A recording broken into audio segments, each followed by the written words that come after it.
আমরা যতটুকু দেখতে পাচ্ছি যে বিএনপি আসলে এই মুহূর্তে নির্বাচনের সুনির্দিষ্ট রোডম্যাপ নিয়ে এখন কঠোর অবস্থান করছে।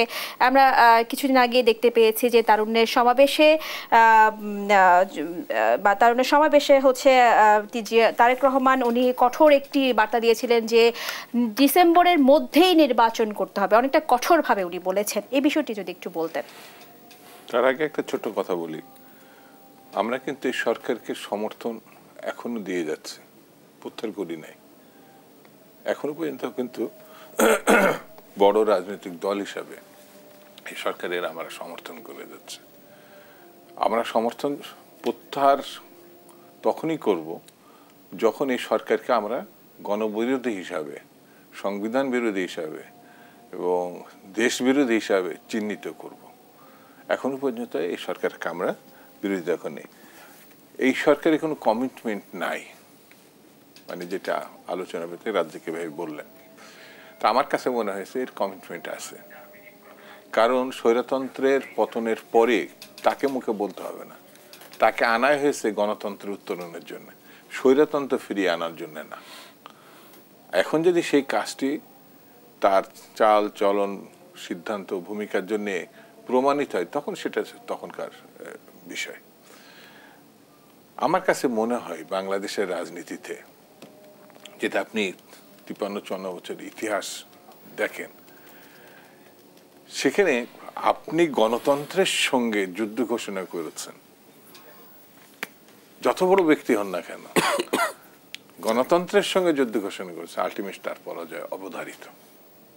শেখ মুজিবকে আপনি ছোটভাবে দেখার কোনো সুযোগ নাই। আপনি 71-এর মুক্তিযুদ্ধ 25শে মার্চ পর্যন্ত শেখ মুজিবই ছিলেন, কিন্তু তিনি স্বাধীনতার ঘোষণা এবং মুক্তিযুদ্ধে অংশগ্রহণ, তিনি জীবনে অনেকবার জেল খেটেছেন, কিন্তু ওই সময় তিনি গ্রেপ্তার বরণ করাটা মানুষ ভালোভাবে নেয় নাই। এবং মুক্তিযুদ্ধ উনি শুনেছেন একেবারে গল্প শোনার মতো। আর 72 পরবর্তীতে ক্ষমতা গ্রহণের পর তার জন্য ভালো কিছু বই না, কারণ তিনি গণতন্ত্রের বিপক্ষে অবস্থান করেছেন।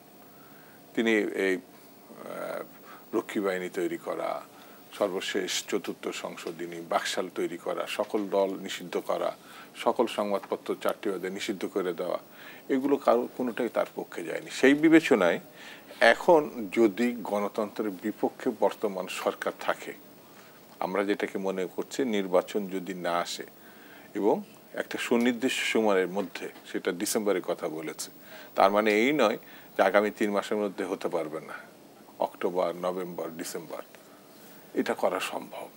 সেই জন্যে একটা টাইম ফ্রেম আমরা তুলনামূলক উল্লেখ করেছি, 3 তারিখ উল্লেখ করিনি, কিন্তু আমরা উল্লেখ করেছি এই সময়ের মধ্যে। শুধু আমরা না, অধিকাংশ রাজনৈতিক দল, 2-1টি বাদে।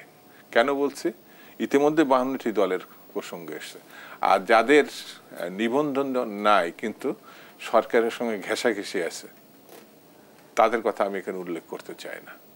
তারা মানে নির্বাচনে গেলে, মানে যেটা উনি বললেন যে বিরোধী দল তৈরি করা, সরকার যেমন গঠনের বিএনপির একটা ভূমিকা থাকবে, হ্যাঁ, বিএনপির গণতন্ত্র রক্ষা করার জন্য বিরোধী দলের প্রতি নজর রাখতে হবে।